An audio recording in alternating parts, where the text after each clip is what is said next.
car la mort n'a pas pu le retenir, même dans le tombeau. Jésus est Seigneur, même dans le tombeau. Jésus est Seigneur.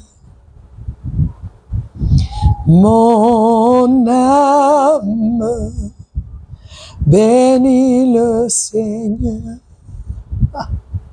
et mon esprit magnifie son nom. Car la mort n'a pas pu le retenir, même dans le tombeau. Jésus est Seigneur, même dans le tombeau. Jésus est Seigneur. Mon âme te bénit, ô Seigneur, et mon esprit magnifie ton nom. Car la mort n'a pas pu te retenir, même dans le tombeau. Jésus est Seigneur, même dans le tombeau. Jésus est Seigneur. Même dans le tombeau, Jésus est Seigneur. Même sur la mort, Jésus est Seigneur. Même dans les troubles, Jésus-Christ est Seigneur. Même dans la famille, Jésus est Seigneur. Même dans la maladie, Jésus-Christ règne Seigneur. Même dans ma vie, ta vie, Jésus est Seigneur. Même dans la confusion, Jésus est Seigneur. Même dans le mépris, Jésus est Seigneur. Jésus est Seigneur. Oh, Jésus est Seigneur. Même dans la trahison, Jésus-Christ est Seigneur. Dans tout ce que tu peux ressentir, Jésus est Seigneur. Jésus-Christ est Seigneur. Il n'est pas seulement Seigneur, mais il est le Seigneur des Seigneurs. Il est celui qui règne. Il règne d'éternité en éternité.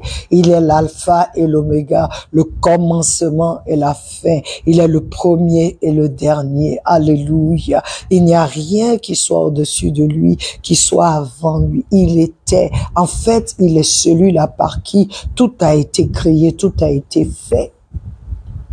Je voudrais encourager quelqu'un ce soir. Jésus-Christ est Seigneur. Quel que soit ce que tu ressens, quel que soit ce que tu traverses, quel que soit, tous les quel que soit, Jésus est Seigneur. Il a vaincu la mort. Alléluia. Il a vaincu les ténèbres.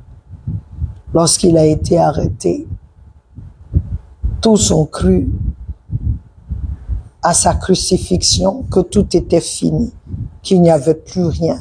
Ils pouvaient plus, c'était fini. Ça dit l'espoir de certains était anéanti. Oui,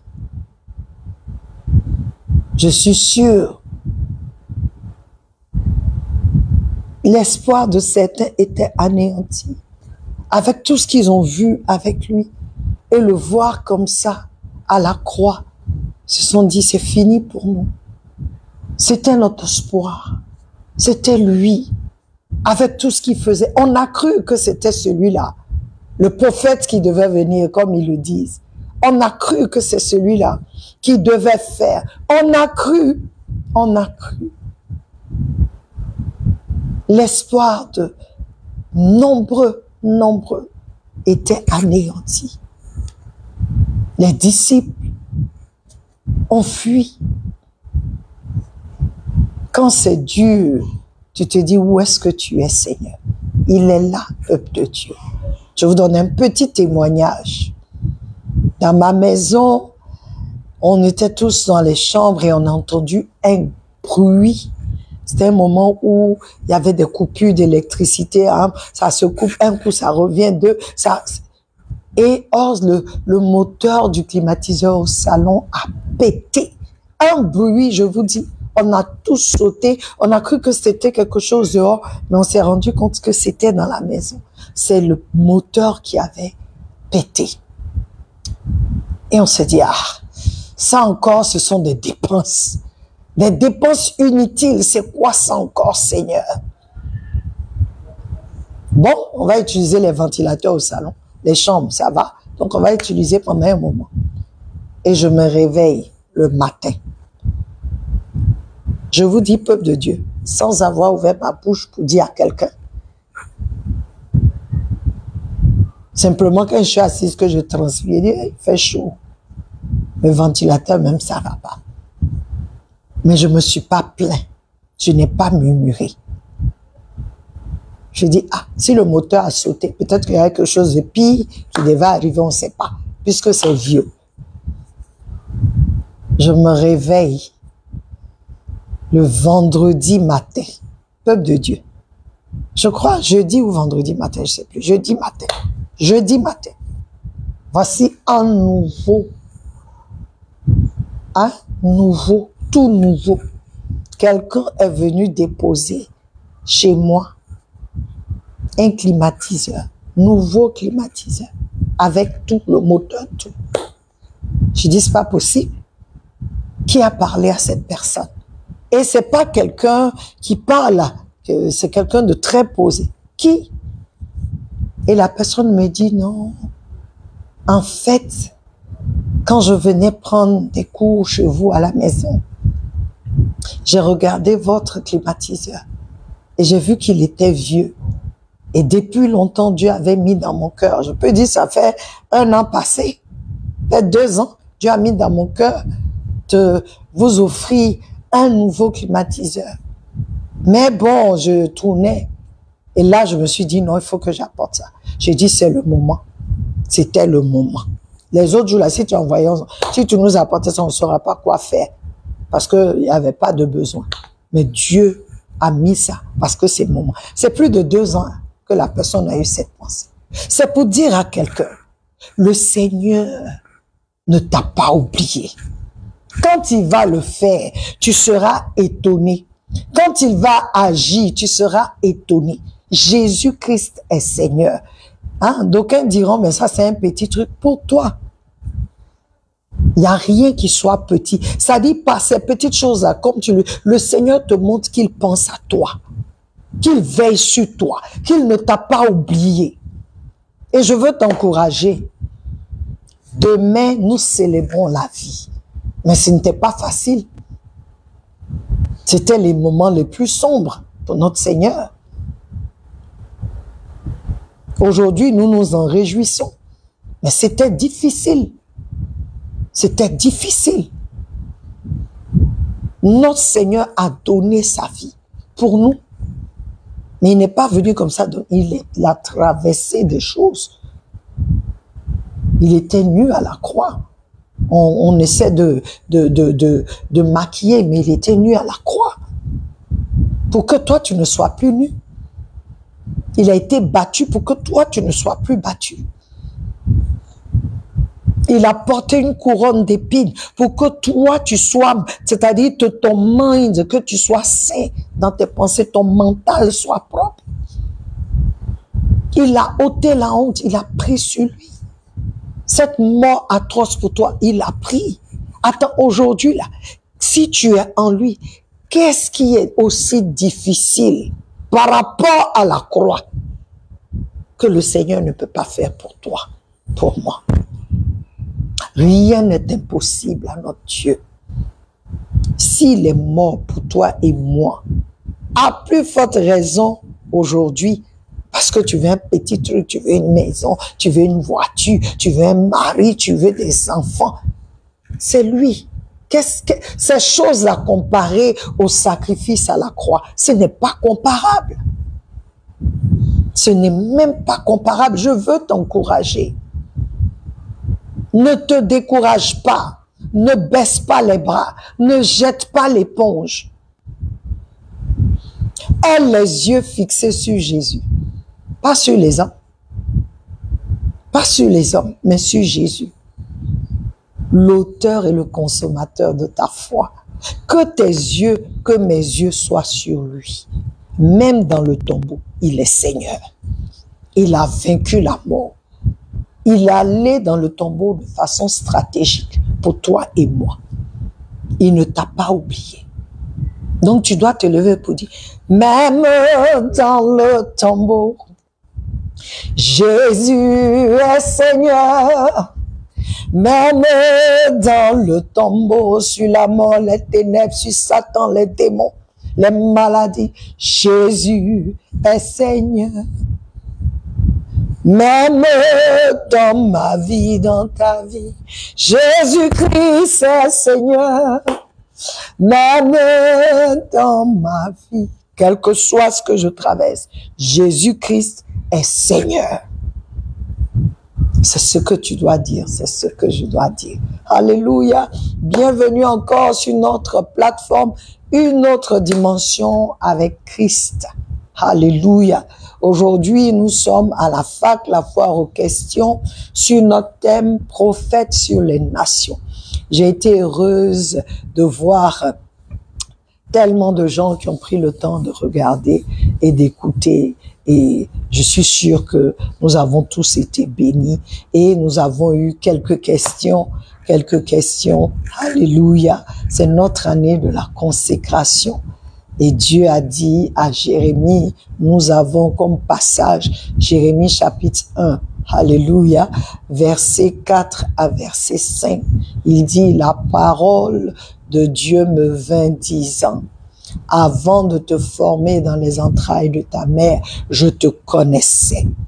Avant que tu sortis de ces entrailles, je t'ai sanctifié et je t'ai ordonné prophète sur les nations, et nous avons parlé du prophète, de ce que Dieu voulait dire, et nous avons dit que tu n'es peut-être pas appelé prophète, mais dans ta mission, tu dois avoir les mêmes caractéristiques que le prophète, c'est-à-dire être ami de Dieu. Le prophète est ami de Dieu. Le prophète, c'est quelqu'un qui prie, c'est quelqu'un qui est en communion, connexion permanente avec Dieu, c'est quelqu'un qui dit, qui est inspiré, qui dit ce que Dieu dit, qui ne dit rien de lui. C'est quelqu'un qui pose des actes qu'il a vu Dieu poser. Alléluia.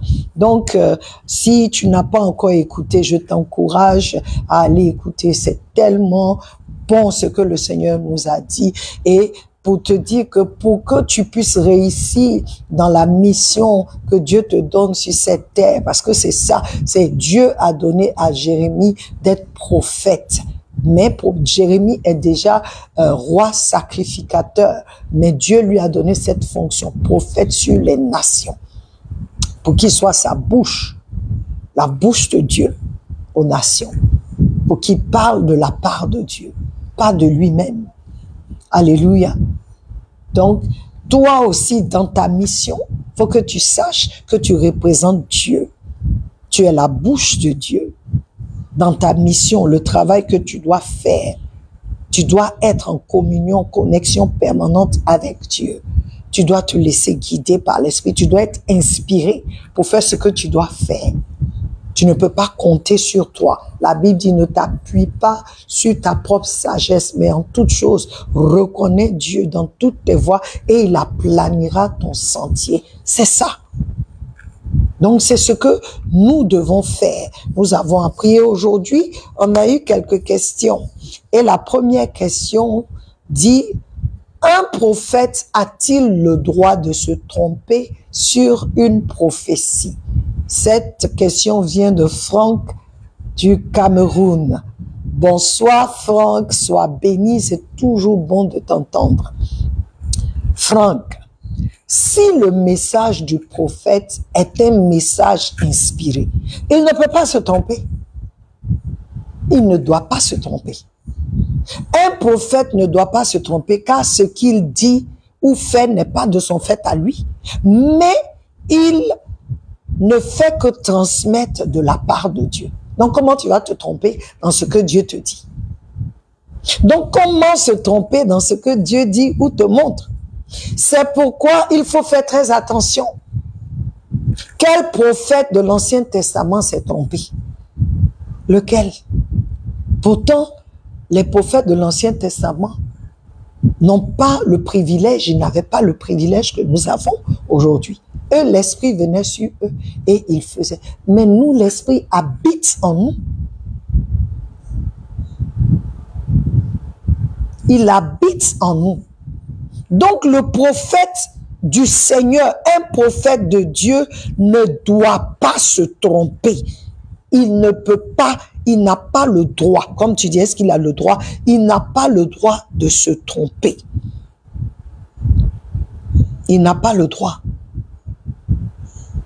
Jésus-Christ, avec l'œuvre de la croix, le sacrifice, son sacrifice à la croix, a rendu possible que nous devenions l'habitation du Saint-Esprit, la maison du Saint-Esprit, et même que nous soyons les vases dans lesquels lui, sa vie est déversée. Donc, comment est-ce que un prophète va se tromper? Puisque le prophète en a dit, il est inspiré, il parle de la part de Dieu. Il dit ce qu'il a entendu Dieu dire. Il fait ce qu'il a vu Dieu faire. Si tu lis Jean chapitre 5, tu verras. Jésus dit, je ne fais rien. Jésus est le prophète des prophètes. Il dit, je ne fais rien. Tu regardes la vie de Moïse, tout ce que Moïse parle à Dieu, ensuite il vient transmettre au peuple. Donc comment un prophète va se tromper? Si, lorsqu'un prophète se trompe, c'est dangereux, Franck. Pourquoi? C'est dangereux parce que cela veut dire que Dieu lui-même s'est trompé. Puisque c'est Dieu qui t'inspire. C'est lui qui t'instruit, c'est lui qui t'inspire. C'est que Dieu s'est trompé dans ce qu'il t'a dit. Et ça, c'est impossible que Dieu se trompe. Comment l'omniscient, celui qui connaît tout, qui sait tout, va se tromper? Comment l'omniprésent va se tromper sur ton compte, sur mon compte? Comment? Celui qui connaît, celui dont toi, ton futur et son passé, comment il va se tromper? Donc, il ne peut pas, le prophète, si c'est un vrai prophète de Dieu, il ne peut pas se tromper. Il ne doit pas se tromper parce que celui qui lui donne le message, c'est Dieu. Et, en deuxièmement, si ce prophète-là, il s'est trompé, c'est qu'il n'a pas écouté Dieu. C'est tout. Il n'a pas écouté ce que le Saint-Esprit lui a dit. Il n'a pas écouté. Et là, ça ne vient plus, il s'est trompé, non, il s'est rébellé à ce que Dieu a dit. Je te donne l'exemple de Moïse, le grand, l'ami de Dieu. Moïse. Moïse, Dieu a dit à Moïse, parle au rocher. Moïse allait frapper le rocher. Mais Dieu a parlé. Moïse n'a pas fait ce que Dieu a dit. Donc, si les gens étaient là-bas, si le peuple était pendant que Dieu lui parlait, on va dire que Dieu s'est trompé parce que Moïse a frappé le rocher, l'eau est sortie. Dieu ne s'est pas trompé. C'est Moïse qui a désobéi. Mais comme le peuple de Dieu attendait quelque chose, le peuple de Dieu sait que chaque fois que Moïse entre dans la présence de Dieu, il y a une réponse. Donc, ce que Moïse est venu faire, ils vont se dire que c'est Dieu. Alors, Dieu donne de l'eau à son peuple. Mais Moïse s'est rébellé contre Dieu. Il n'a pas écouté. Donc ça là, il ne s'est pas trompé, il s'est rebellé. Alléluia. Il y a aussi ce prophète-là, il y a un prophète, c'est un jeune prophète, c'est dans le livre de 1 Roi 13, 11, que Dieu a envoyé. Dieu lui a dit, va, fais ceci, fais cela, et quand tu as fini, ne mange pas, ne fais rien, viens. La Bible dit, il est allé, il a fait. Tout ce que Dieu a dit là, il a dit, les choses se sont manifestées. Et quand il partait, il y avait un vieux prophète jaloux à qui on a dit, voici ce que le jeune prophète est venu faire. Ce vieux prophète appelle le jeune prophète pour lui dire, non, viens, je fais à manger, on va manger. Il dit, non, le Seigneur m'a dit de... Il dit, oui, mais moi aussi je suis prophète. Le Seigneur m'a dit de te dire de venir manger. Ça dit, Dieu t'a parlé. Mais tu viens écouter quelqu'un d'autre qui vient te dire le contraire de ce que Dieu a dit. Or, Dieu lui a dit, si tu restes pour manger, en allant, un lion va te déchiqueter. Tu seras mangé par une bête sauvage. Il est resté, il a mangé. Il a plus cru en ce que le vieux prophète a dit. Et quand il est parti, il a été dévoré sur la route. Il n'a pas écouté. Il n'a pas écouté ce que Dieu a dit. Il n'a pas cru. Pourtant, Dieu, tout ce que Dieu lui a dit, quand il est venu, les choses se sont passées. Un prophète de Dieu ne doit pas se tromper. Ah, pas du tout. Pas du tout. Ou c'est tout simplement un faux prophète. Je vais lire Jérémie 28, 9. Ça dit, s'il s'est trompé, c'est un faux prophète. Parce que Jérémie dit, un vrai prophète est reconnu par ce qu'il dit. C'est-à-dire l'accomplissement de ce qu'il a dit. Oui, Proverbe, attends, Jérémie 28, 8, qu'est-ce qu'il dit, le vrai prophète? 28, 9. Il dit, mais si un prophète prophétise la paix, c'est par l'accomplissement de ce qu'il prophétise qu'il sera reconnu comme véritablement envoyé de l'Éternel.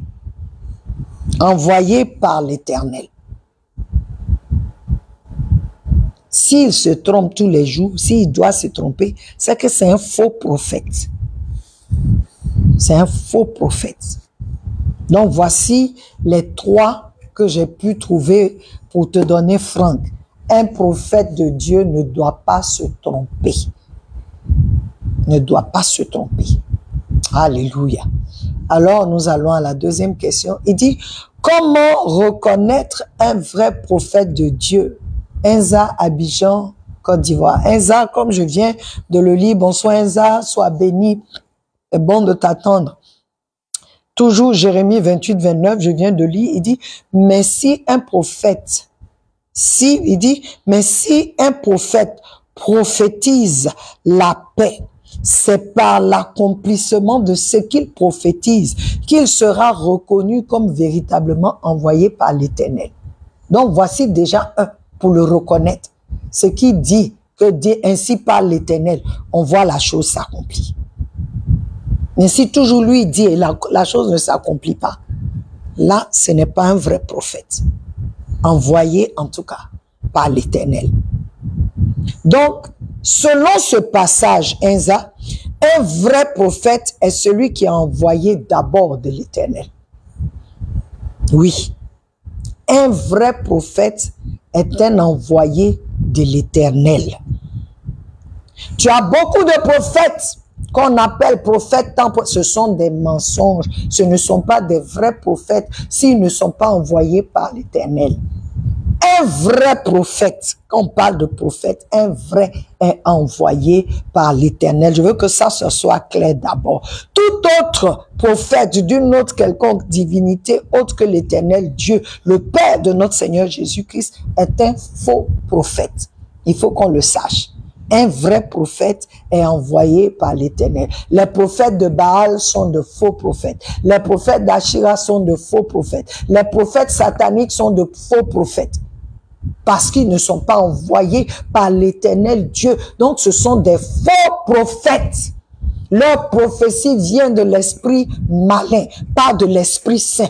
Donc ce sont des faux prophètes, comme on pouvait en trouver, comme on appelle ça en Israël.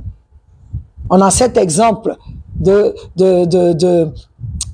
roi Jéhoshaphat qui était allé chez Akab, le roi Akab, et il a fait appeler un prophète. Et il dit que ce prophète-là prophétise toujours contre lui. D'autres prophètes sont venus, oui, va en guerre, tu vas réussir, tu vas gagner, il faut partir. Et l'autre prophète, j'oublie le nom de ce prophète-là. Je sais plus c'est lequel. Mais quand il a fait venir, lui aussi il dit, oui, va, tu vas gagner. Et il dit au prophète, je n'aime pas ça. Tu vas dire la vérité. Et le prophète, ce prophète qui est un vrai prophète, qui dit, j'ai vu l'Éternel disant, qui vais-je envoyer pour mentir à Akab? Qui? Il dit, et un esprit s'est présenté, un esprit de mensonge, pour dire, moi je vais aller. Je vais lui dire qu'il peut aller, je vais me mentir. Je paraphrase. Et il lui a dit, ne va pas, si tu vas, voici ce qui va t'arriver, tu vas mourir. À cette guerre-là, voici ce qui va se passer. Un vrai prophète n'a pas peur du roi. Il n'a pas peur de tout ce qu'on appelle ces grands. Il n'a pas peur. Parce que lui, il représente le Dieu souverain, Dieu créateur du ciel et de la terre. Il représente le Seigneur Jésus-Christ. Donc, il ne peut pas avoir peur d'un homme. Parce qu'il parle de la part de Dieu. Il dit ce que Dieu dit. Donc, un vrai prophète, comme je te l'ai dit, Enza, c'est d'abord celui qui est envoyé par le Dieu créateur du ciel et de la terre, Jéhovah, le Père de notre Seigneur Jésus-Christ. Un vrai prophète est celui-là qui est conduit par le Saint-Esprit. Tous les autres prophètes sont de faux prophètes. Je te dis ça. Matthieu 7, 15, 16, 17 dit, « Gardez-vous des faux prophètes.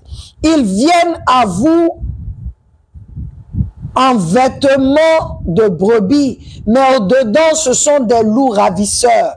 Vous les reconnaîtrez à leurs fruits. Cueille-t-on des raisins sur des épines ou des figues sur des chardons? » Il dit, tout bon arbre porte de bons fruits, mais le mauvais arbre porte de mauvais fruits. Encore, Enza, un vrai prophète n'est pas dans la duplicité. C'est ce qu'on vient de dire. Il n'est pas hypocrite. Il est authentique et vrai. Ce n'est pas quelqu'un qui porte un vêtement de brebis pendant qu'au-dedans de lui, c'est un loup. Non. Parce que ça veut dire qu'il a deux visages. Il te montre un visage qui est bien, mais au-dedans, c'est un démon. Ce que tu vois, c'est ce qu'il est. Un vrai prophète, il est authentique. Un vrai prophète n'a pas de motivation antérieure. Parce que celui qui vient en vêtements de brebis et qui au-dedans de lui est un loup ravisseur, ses intentions, ses motivations, c'est de te faire du tort, de te faire du mal, de te manipuler. Alléluia. Sa seule motivation est de communiquer. Un vrai prophète, sa seule motivation est de communiquer le message de Dieu et de faire ce que Dieu lui montre de faire. Il ne prophétise pas pour de l'argent. Un vrai prophète ne manipule pas. Il est vrai. Un vrai prophète marche dans les voies de Dieu, la sanctification, la consécration et l'amour. Tu as des prophètes par-ci et là. Mais ce sont des prophètes ici. Ils sont ici, hein. Ils ont 10 femmes, 5 femmes. Ils disent qu'ils sont prophètes de l'Éternel. Non. Non. La vie de sanctification, la vie de consécration et l'amour. Nous allons lire encore Jérémie 23, 16. Lisons Jérémie 23, 16. Voici ce que Jérémie 23, 16 dit. Ainsi parle l'Éternel des armées. N'écoutez pas les paroles des prophètes qui vous prophétisent. Ils vous entraînent à des choses de néant. Ils disent les visions de leur cœur et non ce qui vient de la bouche de l'Éternel. Ils disent à ceux qui me méprisent, l'Éternel a dit, vous aurez la paix. Et ils disent à tous ceux qui suivent les penchants de leur cœur, il ne vous arrivera aucun mal. Tu comprends, Eza? Voici ce que dit Jérémie 23:16. Les faux prophètes disent les visions de leur cœur. Ils disent ce qu'eux-mêmes ils ont en eux. Un vrai prophète est reconnu par les fruits qui émanent de sa vie, par l'accomplissement de ses prophéties. Ces deux caractéristiques doivent être manifestées pas l'un sans l'autre. C'est-à-dire un prophète qui dit ici, ainsi soit ainsi, les choses se passent, mais quand tu regardes sa vie, c'est contraire à ce que Dieu dit. Lui là, c'est pas prophète de l'Éternel. Ou il vit bien, mais ce qu'il dit là, on dit il vit bien, mais tout ce qu'il dit, ça ne se manifeste pas. Ça n'arrive pas, ça ne s'accomplit pas. Ce n'est pas un prophète de l'Éternel. Alléluia. Ce n'est pas un prophète.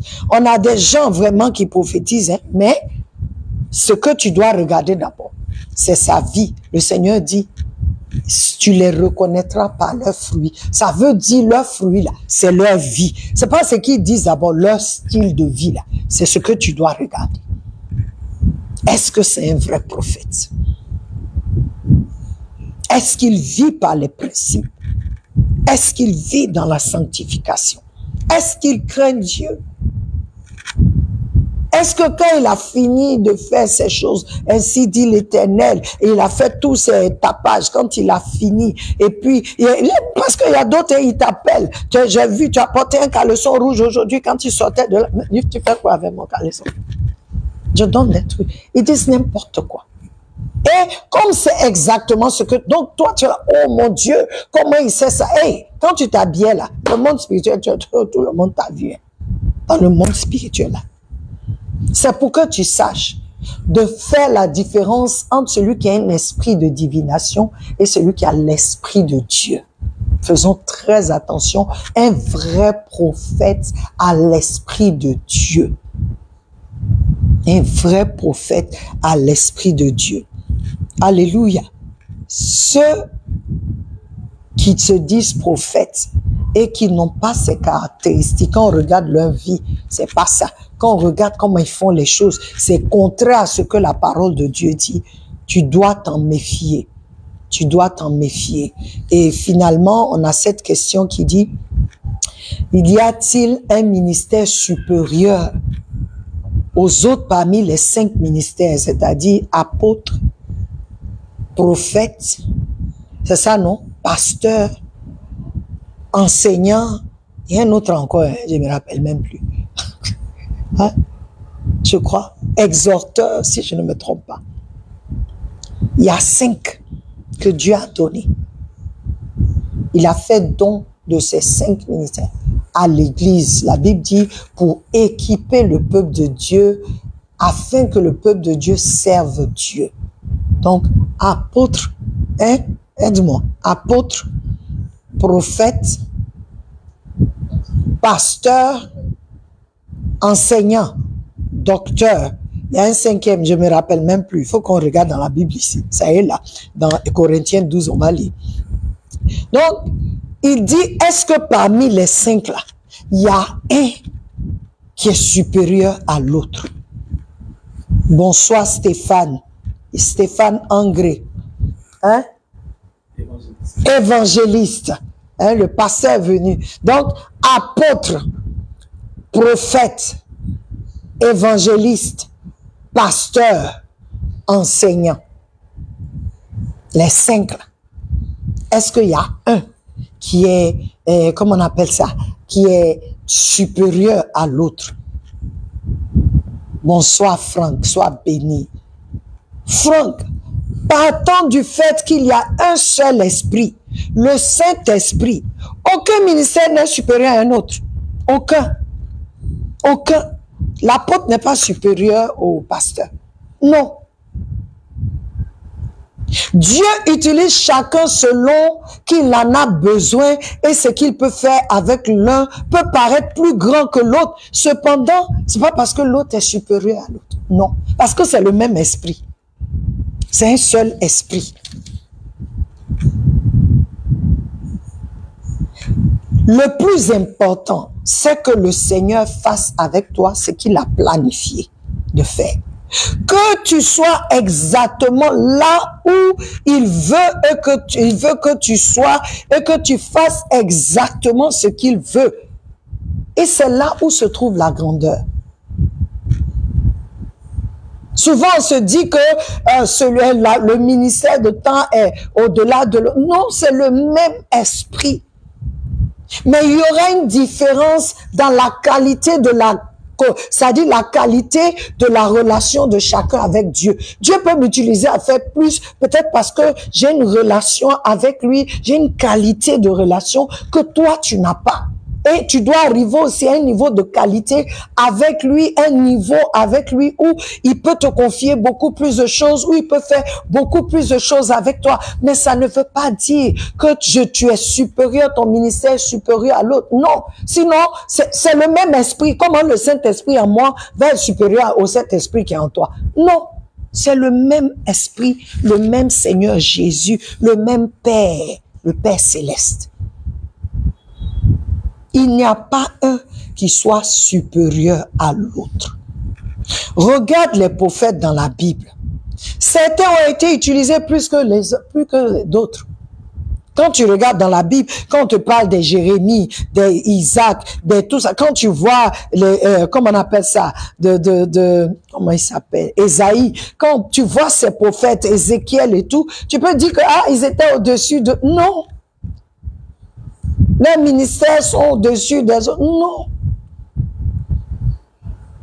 Quand tu regardes Élisée, Élisée a fait double que Élie, son père spirituel. Donc son ministère était plus supérieur. Non. Non. C'est la qualité de notre relation avec notre Seigneur. Et le dessein de Dieu pour chacun. Il t'utilise pour faire quelque chose. Il peut. C'est pourquoi aujourd'hui, il y a plein de problèmes parce que, bon, comme tu dis, pourquoi les prophètes ne disent pas les mêmes choses? Bon, quand tu regardes même dans la Bible ici, là, les prophètes sont utilisés selon le plan de Dieu pour chacun. Quand tu regardes Jérémie, qu'est-ce que Jérémie dit aux autres? Quand tu regardes le message excusez-moi, d'Ésaïe, qu'est-ce qu'il dit? Tu regardes le message d'Ézéchiel, les choses qu'il a faites, les expériences qu'il a eues, le ministère de Daniel, les expériences qu'il a eues. Tu peux voir. C'est-à-dire, il y aura de plus grandes choses qui vont se passer avec toi selon ta communion avec Dieu. Quand je regarde la vie de Daniel, mais je dis, attends, je veux ça. Je veux ça. Je veux cette vie-là. Ça dit quelqu'un qui rentre dans un régime alimentaire déjà parce que spirituellement, il est quelque part, parce qu'il veut plaire à son Dieu. Quelqu'un qui est capable de dire non à certaines choses. Quelqu'un qui refuse, qui regarde le roi et qui refuse certaines choses. C'est-à-dire parce il connaît son Dieu. Mais celui-là, Dieu va l'utiliser plus que celui qui veut manger tous les jours. C'est qu'il veut. Tu comprends? Mais c'est le même esprit. C'est le même esprit. Donc, il n'y a pas, l'apôtre n'est pas au-dessus du prophète, le prophète n'est pas au-dessus du pasteur, chacun a sa place. Et chacun sera utilisé de manière extraordinaire selon sa relation avec Dieu. Alléluia. Aucun n'est supérieur à l'autre. Je veux qu'on lise 1 Corinthiens 12. 1 Corinthiens 12, 1 à 28 et nous aurons fini avec ça. Voilà ça. 1 Corinthiens 12, 1 à 28. Il dit, pour ce qui concerne les dons spirituels, je ne veux pas, frère, que vous soyez dans l'ignorance. Vous savez que lorsque vous étiez païens, vous vous laissiez entraîner vers les idoles muettes selon que vous étiez conduits. C'est pourquoi je vous déclare que nul, s'il parle par l'Esprit de Dieu, ne dit Jésus est anathème, et que nul ne peut dire Jésus est le Seigneur si ce n'est pas par le Saint-Esprit. Il y a diversité de dons, mais le même Esprit. Regarde un peu, le même esprit. Diversité de ministères, mais le même Seigneur Jésus-Christ. Donc, ton ministère ne peut pas être supérieur à mon ministère parce que c'est le même Seigneur qui utilise chacun selon le dessein qu'il a pour chacun. Alléluia. Diversité d'opérations, mais le même Dieu qui opère tout en tout. Les miracles que tu fais, les grandes choses que tu fais, c'est Dieu qui opère. Ici, il m'utilise pour seulement ouvrir les yeux des aveugles et toi, il t'utilise pour de ressusciter les morts. Ton ministère n'est pas au-delà de mon ministère. Pourquoi? Parce que c'est Dieu, le Père, c'est lui qui opère ça en toi et en moi. Et c'est selon son dessein. Alléluia. Il dit, or, à chacun la manifestation de l'Esprit est donnée pour l'utilité commune. En effet, à l'un est donnée par l'Esprit une parole de sagesse, à un autre une parole de connaissance, selon le même Esprit, à un autre la foi, par le même Esprit, à un autre le don de guérison, par le même Esprit, à un autre le don d'opérer des miracles, à un autre la prophétie, à un autre le discernement des esprits, à un autre la diversité des langues, à un autre l'interprétation des langues. Un seul et même esprit opère toutes ces choses, les distribuant à chacun en particulier comme il veut. Comme il veut. Car comme le corps est un seul, et un et à plusieurs membres, et comme tous les membres du corps, malgré leur nombre, ne forment qu'un seul corps, ainsi en est-il de Christ. Nous avons tous en effet été baptisés dans un seul esprit pour former un seul corps, soit juif, soit grec, soit esclave, soit libre. Et nous avons tous été abreuvés d'un seul esprit. Ainsi, le corps n'est pas un seul membre, mais il est formé de plusieurs membres. Si le pied disait, parce que je ne suis pas une main, je ne suis pas du corps, ne serait-il pas du corps pour cela? Et si l'oreille disait, parce que je ne suis pas un œil, je ne suis pas du corps, ne serait-elle pas du corps pour cela? Si tout le corps était un œil, où serait l'ouïe? S'il était tout ouïe, où serait l'odorat? Maintenant, Dieu a placé chacun des membres dans le corps comme il a voulu. Si tous étaient un seul membre, où serait le corps? Maintenant donc, il y a plusieurs membres et un seul corps. L'œil ne peut pas dire à la main, je n'ai pas besoin de toi, ni la tête dit aux pieds, je n'ai pas besoin de vous. Mais bien plutôt, les membres du corps qui paraissent être les plus faibles sont nécessaires. Et ceux que nous estimons être les moins honorables du corps, nous les entourons d'un plus grand honneur. Ainsi, nos membres les moins honnêtes reçoivent le plus d'honneur, tandis que ceux qui sont honnêtes n'en ont pas besoin. Dieu a disposé le corps de manière à donner plus d'honneur à ceux qui en manquaient, afin qu'il n'y ait pas de division dans le corps, mais que les membres aient également soin les uns des autres. Et si un membre souffre, tous les membres souffrent avec lui. Si un membre est honoré, tous les membres se réjouissent avec lui.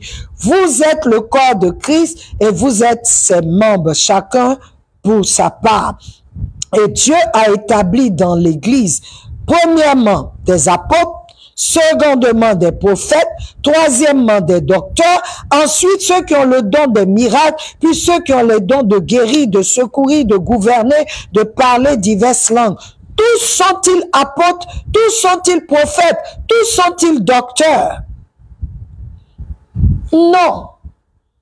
Non. Mais tout cela, c'est Dieu qui a mis l'apôtre, c'est Dieu qui a mis. Tu vois un peu? C'est pour te dire, Stéphane, il n'y a pas un qui est supérieur. Et Dieu donne à chacun le message qu'il veut. Mais je te dis, et que c'est la seule chose où tu dois reconnaître que le message de temps est de Dieu. Le message de temps est de Dieu, c'est que tu vois d'abord sa vie, les fruits qui émanent de sa vie. Et ce qu'il dit là, ça se manifeste. On a des prophètes en Côte d'Ivoire, de vrais prophètes, ce qu'ils disent se manifeste. Ça se manifeste.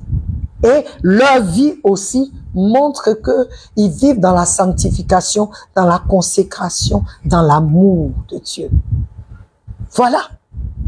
Donc quand tu n'as pas ces trois choses-là chez quelqu'un, Non seulement quand tu as ces trois choses, aussi il faut voir ce qu'il dit là. Ça doit se manifester. Là, Jérémie dit, tu sais que c'est un prophète qui est envoyé par l'Éternel. Alléluia. Peuple de Dieu, notre temps prend fin maintenant. Et je prie que le Seigneur suscite beaucoup plus d'hommes de Dieu. Beaucoup plus, quand je dis homme de Dieu, c'est mâle et femelle. Alléluia.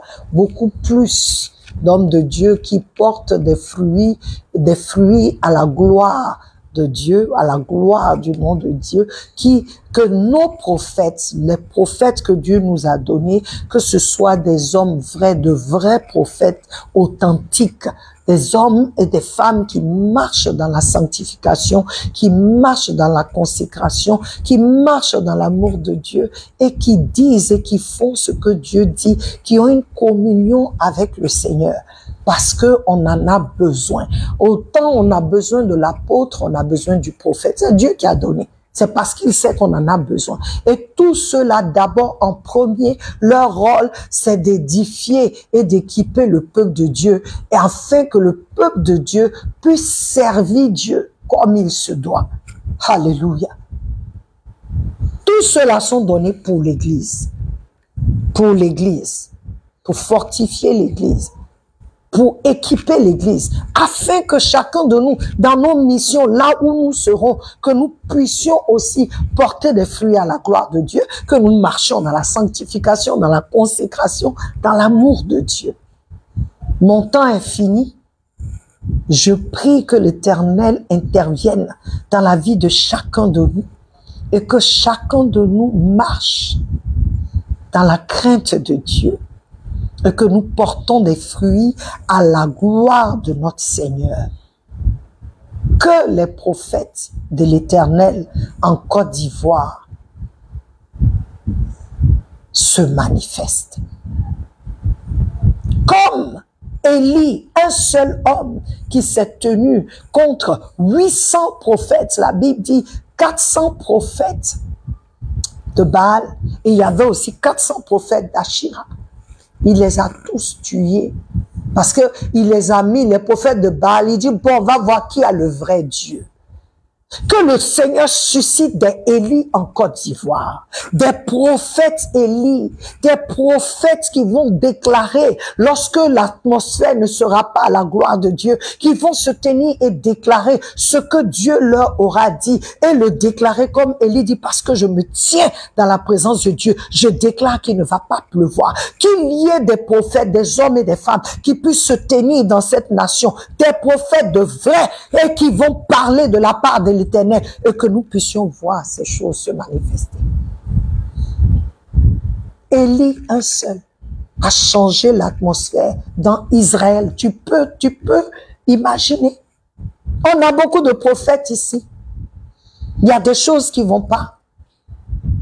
On a besoin que Dieu suscite des Élie, des Élisée, que Dieu suscite des David, des guerriers, que Dieu suscite des pasteurs, de vrais bergers, que Dieu suscite des évangélistes qui vont aller partout, qui ne vont pas vouloir seulement rester qu'à Abidjan, mais qui vont aller partout en Côte d'Ivoire, pour aller manipuler, glorifier, proclamer Jésus-Christ comme Seigneur et Sauveur, fortifier les églises, que Dieu suscite des apôtres. Les apôtres, là, c'est ceux qui vont partout établir des églises. Aujourd'hui, on a tout. Les gens s'appellent apôtres, ils s'appellent bishop, ils s'appellent prophètes, parce qu'ils ont donné une prophétie. Et apôtres, parce qu'ils ont une église. Hein? Mais on ne sait pas combien d'églises, partout, peuple de Dieu. Il y a des gens en Côte d'Ivoire ici, quand tu dis c'est un apôtre, on est d'accord. Parce que partout en Côte d'Ivoire, ils ont implanté des églises. Apôtres là, c'est pas... Ce sont des dons que Dieu a fait au corps du Christ. Donc je prie aujourd'hui que toi qui m'écoutes, si tu sens que tu as appelé à ces 5 ministères, ne t'assois pas. Parce que on a besoin de toi. Le corps du Christ a besoin de ce que Dieu a mis en toi pour qu'il soit fortifié et qu'il soit équipé pour faire l'œuvre de Dieu. là où Dieu te met. Et nos prophètes, que Dieu balaie les faux prophètes de la Côte d'Ivoire, que Dieu balaie, comme Élie a fait avec les faux prophètes de Baal. Je déclare que le feu de l'Éternel descende aussi comme ça et enlève, ôte, consume tous ces faux prophètes de la nation, afin que, parce que ces faux prophètes-là, ils conduisent des masses de gens, mais qui sont dans le faux, mais ils pensent qu'ils sont dans le vrai. Nous prions que l'Éternel Dieu s'élève contre les faux prophètes en Côte d'Ivoire et que les vrais soient établis dans le nom de Jésus. Je vous souhaite une merveilleuse célébration de la vie. Jésus-Christ a vaincu les tombes. Il a vaincu le malin. Il t'a donné la vie. Alors que la vie de Christ en toi coule vraiment, qu'elle coule, cette rivière d'eau vive, qu'elle coule et que nombreux viennent s'abreuver en toi et qu'ils soient désaltérés par toi dans le nom de Jésus. Que la puissance de la résurrection s'émane, s'élève en toi et maintenant et détruit tout ce qui est de la mort au nom puissant de Jésus-Christ. Soyez bénis, je vous aime et Jésus vous aime plus. Amen.